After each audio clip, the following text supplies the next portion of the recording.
امام کعبہ تک کو اس لیے جو ہے وہ پابند سلاسل کیا جاتا رہا ہے کہ انہوں نے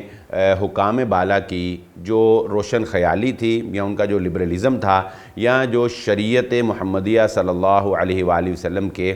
مخالف ان کے اقدامات تھے، ان کے اوپر انہوں نے ان کو نصیحت کرنے کی کوشش کی یا ان کے اوپر جو ہے انہوں نے آواز اٹھائی۔ حضرت علی رضی اللہ تعالیٰ عنہ نے کہا کہ امام مہدی کا ظہور آخری زمانے میں ہوگا، لیکن انہیں بندہ نہیں مل رہا ہوگا۔ پھر بالآخر جب وہ بندہ ملے گا جس کا نام محمد بن عبداللہ ہوگا اور جسے ہم امام مہدی کہتے ہیں، تو وہ بندہ جب انہیں پتہ چل جائے گا کہ یہ بندہ آ گیا ہے، تو پھر وہ سارے جو ہیں وہ مختلف جگہوں سے نکل کر ٹکڑوں کی طرح وہ ان کے ارد گرد جو ہے وہ جمع ہو جائیں گے۔ بسم اللہ الرحمن الرحیم۔ ہماری گفتگو سلسلہ وار علامات قیامت میں امام مہدی کے ظہور سے لے کر قیامت کے قائم ہونے تک جاری ہے۔ آج جو روایت ہم آپ کے سامنے ذکر کرنے چلے ہیں، یہ حضرت ابو طفیل رضی اللہ تعالیٰ عنہ روایت کرتے ہیں، اور وہ کہتے ہیں کہ محمد بن حنفیہ نے مجھے یہ بیان کیا کہ حضرت علی رضی اللہ تعالیٰ عنہ کے پاس ایسے لوگ جو ہے وہ بیٹھے ہوئے تھے، تو ان سے کسی نے پوچھا کہ امام مہدی کے بارے میں آپ کیا کہتے ہیں؟ تو حضرت علی رضی اللہ تعالیٰ عنہ نے کہا کہ امام مہدی کا ظہور آخری زمانے میں ہوگا۔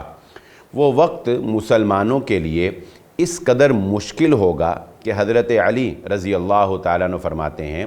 کہ اللہ کا نام لینے والے کو یعنی حق بات کرنے والے کو قتل کر دیا جائے گا۔ یہاں پر میں یہ بات بیان کرتا چلوں کہ اس وقت دنیا میں چاہے وہ کوئی بھی ملک ہو، وہ سعودی عرب ہی کیوں نہ ہو، وہاں پر بھی اگر حق بات کو بلند کیا جاتا ہے اور بالخصوص اگر وہ بات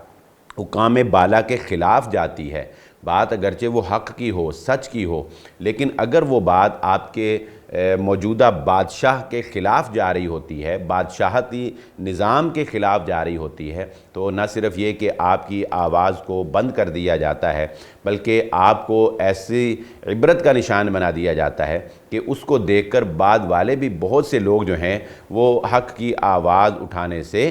خاموش ہو جاتے ہیں۔ تو یہ تو ہم دیکھ رہے ہیں کہ سعودی عرب کے اندر بھی بہت سے امام کعبہ تک کو اس لیے جو ہے وہ پابند سلاسل کیا جاتا رہا ہے کہ انہوں نے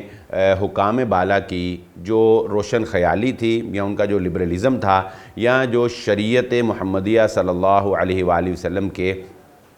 مخالف ان کے اقدامات تھے، ان کے اوپر انہوں نے ان کو نصیحت کرنے کی کوشش کی یا ان کے اوپر جو ہے انہوں نے آواز اٹھائی، تو ان کو جو ہے وہ نہ صرف یہ کہ پابند سلاسل کر دیا گیا، بلکہ بعد ایسے دلخراش واقعات بھی جو ہے وہ سامنے آئے کہ اسی قید میں جو ہے وہ ان کی موت واقع ہو گئی۔ چنانچہ حضرت علی رضی اللہ تعالیٰ عنہ بہت پہلے اس کی پیشین گوئی فرما چکے ہیں کہ امام مہدی کے ظہور سے پہلے مسلمانوں کے اوپر حالات ایسے ہوں گے کہ صحیح بات کرنے والے، سچ بات کرنے والے، حق بات کرنے والے کی آواز کو ختم کر دیا جائے گا۔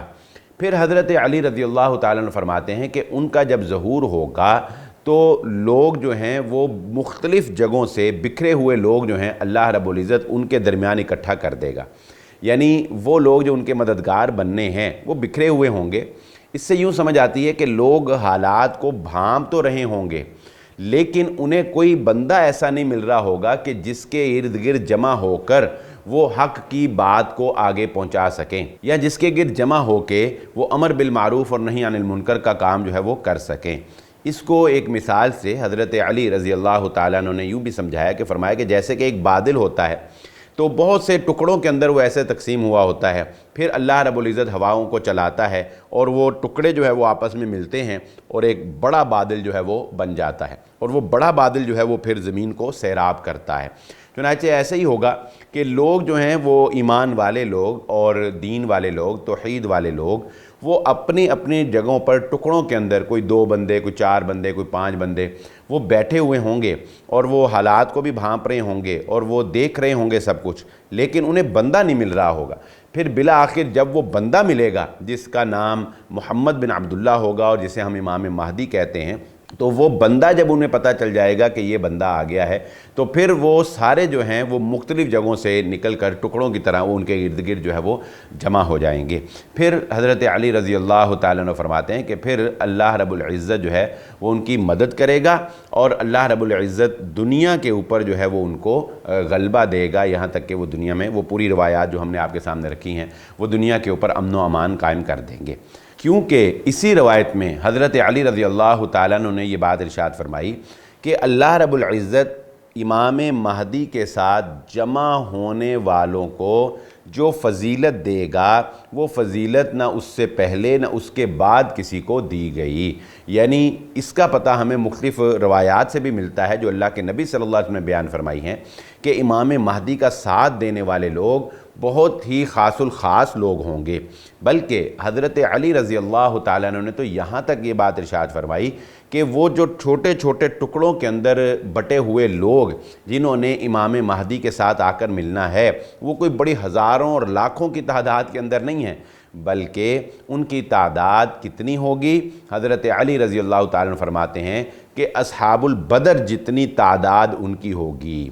جتنی تعداد نبی صلی اللہ علیہ وآلہ وسلم کے ساتھ پہلے غزوہ میں غزوہ بدر میں مسلمانوں کی تھی، جو کہ ایک معروف فگر ہے ہمارے سامنے، ایک معروف عدد ہے ہمارے سامنے، اور وہ 313۔ یعنی امام مہدی کے ساتھ بھی ابتدا میں کھڑے ہونے والے لوگ جو ہیں وہ صرف اور صرف 313 ہوں گے، جو حضرت علی رضی اللہ تعالیٰ عنہ نے بیان فرمایا۔ تو فرمایا کہ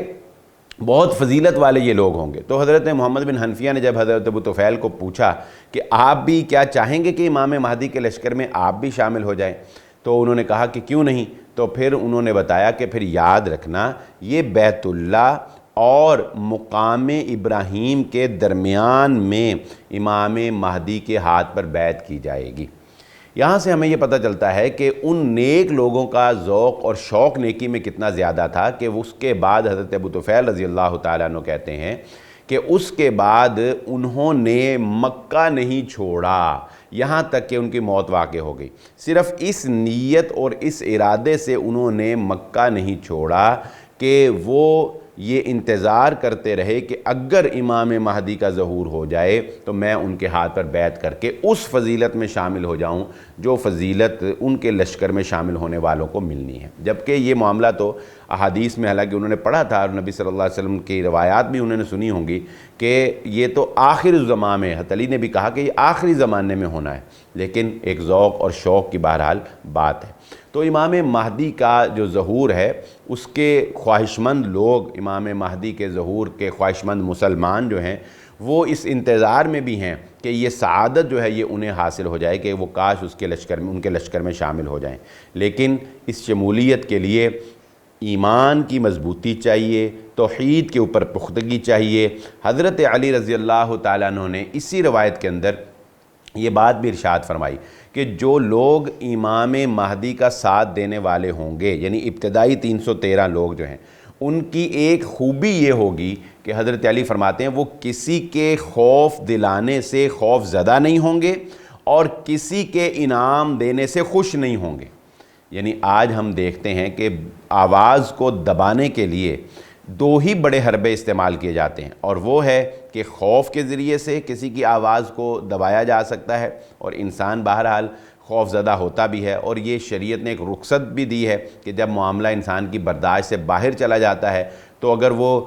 کوئی غلط کلمہ بھی اپنی زبان سے کہہ دیتا ہے یا حق بات سے وہ جو ہے وہ خاموش بھی ہو جاتا ہے تو اللہ کے نبی صلی اللہ علیہ وسلم نے یہ رخصت دی ہے امت مسلمہ کو کہ اس پر اس کی گرفت نہیں ہوگی۔ اور دوسرا لالچ اور طمع کے ذریعے سے، یعنی یہ کوئی ایسی بڑی لالچ دی جاتی ہے، کوئی ایسا بڑا عہدہ، کوئی مال و دولت، کوئی ہنی ٹریپ کے ذریعے سے جو ہے اس کو ٹریپ کیا جاتا ہے، اور یہاں پر بھی لوگ جو ہیں وہ پھسل جاتے ہیں۔ تو سوچتا تو ہر بندہ ہے ہم میں سے کہ میں امام مہدی کا ساتھ دوں گا اور میں امام مہدی کے ساتھ ہوں گا، اور اگر وہ وقت آیا تو میں یہ کر دوں گا اور میں وہ کر دوں گا، لیکن یہ اتنا آسان نہیں ہے۔ اس کے لیے پختہ ایمان چاہیے، توحید پر بہت پختگی چاہیے اور بہت مضبوط اعصاب چاہیے، ایمان بہت قوی ہونا چاہیے۔ بہرحال ہم دعا گو ہیں کہ اللہ رب العزت امت مسلمہ کو فتنوں کے اس دور میں ایمان کی دولت سے مالا مال فرمائے۔ ہماری گفتگو سلسلہ وار امام مہدی کے ظہور سے قیامت کے قائم ہونے تک جاری رہے گی۔ آئندہ ایپیسوڈ میں اس سے آگے آپ کے سامنے حالات کو رکھیں گے۔ اسی کے ساتھ اجازت دیجیے، اللہ حافظ۔